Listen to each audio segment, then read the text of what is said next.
Kuppandas jewellery ಯಾರ ಅಪ್ಪನ ಆಸ್ತಿ ಅಲ್ಲ. ಕುಪ್ಪಂಡಾಸ್ ಜ್ಯುವೆಲ್ರಿ ಸ್ಪಾನ್ಸರ್ ವರ್ತೂರ್ ಸಂತೋಷ್ ಅಂತೆ.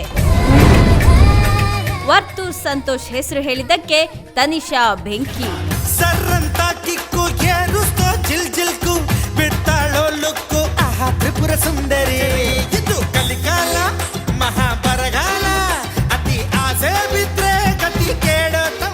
ತನಿಷಾ ಕುಪ್ಪಂಡ ಸಂದರ್ಶನವೊಂದರಲ್ಲಿ ಮಾತನಾಡುತ್ತಾ ಕುಪ್ಪಂಡಾಸ್ ಜ್ಯುವೆಲ್ರಿ ಯಾರಪ್ಪನ ಮನೆ ಆಸ್ತಿನೂ ಅಲ್ಲ ಅಂತ ಖಡಕ್ ಆಗಿ ಹೇಳಿದ್ದಾರೆ. ಕನ್ನಡ ಕಿರುತೆರೆಯಲ್ಲಿ ನಟಿಯಾಗಿ ಗುರುತಿಸಿಕೊಂಡ್ರೂ ಸಹ ಬಿಗ್ ಬಾಸ್ ಸೀಸನ್ 10 ಮೂಲಕ ಸದ್ದನ್ನ ಮಾಡಿದಂತಹ ಬೆಡಗಿ ತನಿಷಾ ಕುಪ್ಪಂಡ. ತಮ್ಮ ನೇರ ಮಾತು, ಆಟಗಳ ಮೂಲಕ ಬೆಂಕಿ ಅಂತಾನೆ ಫೇಮಸ್ ಆದವರು. ಬಿಗ್ ಬಾಸ್ ಮನೆಯಲ್ಲಿರುವಾಗ ವರ್ತೂರ್ ಸಂತೋಷ್ ಮತ್ತೆ ತನಿಷಾ ಕುಪ್ಪಂಡ ಜೋಡಿ ಮಾತ್ರ ತುಂಬಾನೇ ಫೇಮಸ್ ಆಗಿತ್ತು. ಅಲ್ಲಿಂದ ಹೊರ ಬಂದ ಮೇಲೆ ಇಬ್ರು ಸಹ ಒಟ್ಟಿಗೆ ಹಲವಾರು ಕಡೆ ಕಾಣಿಸ್ಕೊಳ್ತಾ ಇದ್ರು. ಇಬ್ಬರ ನಡುವೆ ಏನೋ ನಡೀತಾ ಇದೆ ಅನ್ನೋ ಗುಸು ಪಿಸು ಸಹ ಕೇಳಿ ಬರ್ತಾ ಇತ್ತು. ಬಿಗ್ ಬಾಸ್ನಿಂದ ಹೊರ ಬಂದ ಮೇಲೆ ತನಿಷಾ ಕುಪ್ಪಂಡ ತಮ್ಮದೇ ಆದಂತಹ ಕುಪ್ಪಂಡಾಸ್ ಜ್ಯುವೆಲ್ರಿಯನ್ನ ತೆರೆದ್ರು. ಅದರಲ್ಲೂ ಯಶಸ್ವಿಯಾಗಿ 2 ಶೋರೂಮ್ಗಳನ್ನ ಬೆಂಗಳೂರಿನಲ್ಲೇ ತೆರೆದಿದ್ದಾರೆ ತನಿಷಾ. ಇನ್ನು ಈ ಜ್ಯುವೆಲ್ರಿ ಶಾಪ್ ಕುರಿತಂತೆ ಹಲವಾರು ಊಹಾಪೋಹಗಳು ಹರಿದಾಡ್ತಾ ಇದ್ದಾವೆ.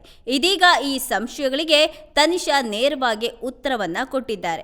ಕೆಲವು ದಿನಗಳ ಹಿಂದೆ ತನಿಷಾ ಕುಪ್ಪಂಡ ಅವರ ಸಂದರ್ಶನದ ಒಂದು ವಿಡಿಯೋ ವೈರಲ್ ಆಗಿತ್ತು. ಈ ವಿಡಿಯೋದಲ್ಲಿ ಸಂದರ್ಶಕಿ, ಇದು ನನ್ನ ಪ್ರಶ್ನೆ ಅಲ್ಲ, ಯೂಟ್ಯೂಬ್ ಅಲ್ಲಿ ತುಂಬಾ ಜನ ಹೇಳ್ತಿರೋದನ್ನ ನಾನು ನಿಮ್ಗೆ ಕೇಳ್ತಾ ಇದ್ದೀನಿ, ಇದಕ್ಕೆ ನಿಮ್ಮ ಕ್ಲಾರಿಟಿ ಬೇಕು ಅಂತ ಕೇಳಿದ್ದಾರೆ.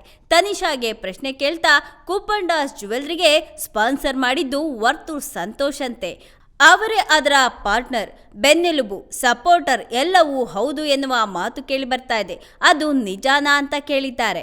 ಇದಕ್ಕೆ ಉತ್ತರ ಕೊಟ್ಟಂತಹ ತನಿಷಾ, ಇದನ್ನ ವರ್ತೂರ್ ಸಂತೋಷ್ ಕೇಳ್ತಿದ್ರೆ ಸರಿಯಾಗಿ ಉತ್ತರ ಕೊಡ್ತಾ ಇದ್ರು. ಕುಪ್ಪಂಡಾಸ್ ಜ್ಯುವೆಲ್ರಿಯನ್ನ ನಾನು ಯಾರ ಅಪ್ಪನ ಮನೆಯ ಆಸ್ತಿಯನ್ನ ಬಳಸಿ ಮಾಡಿಲ್ಲ, ಇದು ನಾನೇ ಸ್ಥಾಪಿಸಿದ ಜ್ಯುವೆಲ್ರಿ ಶಾಪ್.